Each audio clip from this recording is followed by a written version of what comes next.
Hello दोस्तों, आज की इस वीडियो में हम आपसे शायर मशरिक़ इल्लामा मोहम्मद इकबाल की ज़िंदगी और उनके कुछ हैरत अंगेज़ कारनामों के बारे में आपसे बात करेंगे। आप देख रहे हैं सरप्राइजिंग फैक्ट्स, तो चलें शुरू करते हैं।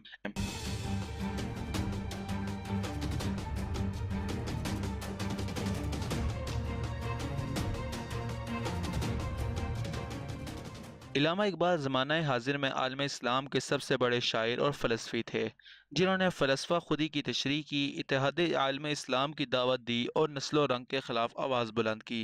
इकबाल 9 नवंबर 1877 को सियालकोट में पैदा हुए। स्कूल की तालीम के बाद एफ़ए मिशन कॉलेज सियालकोट से और BA MA government college Lahore से पास किया। 1905 में यूरोप गए, पीएचडी और बैरिस्ट्री पास करके 3 साल बाद वापस आए।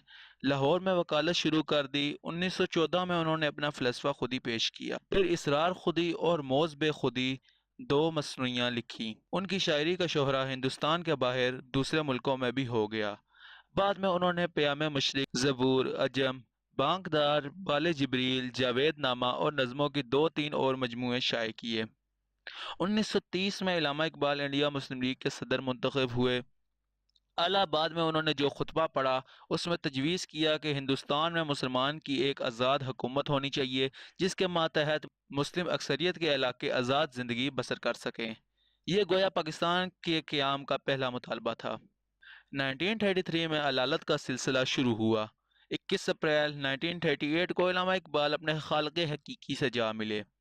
बदकिस्मती से इल्लामा इकबाल ने पाकिस्तान का जो ख्वाब देखा था वो उसे पूरा होते ना देख सके, लेकिन कायद आज़म ने उनके इस ख्वाब को पूरा कर दिखाया और 14 अगस्त 1947 को पाकिस्तान दुनिया के नक्शे पर उभरा।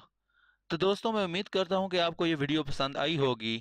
अगर आप इस तरह की मज़ीद वीडियो देखना चाहते हैं तो हमारे चैनल को ज़रूर सब्सक्राइब करें और इस वीडियो को लाइक करें। Thanks for watching.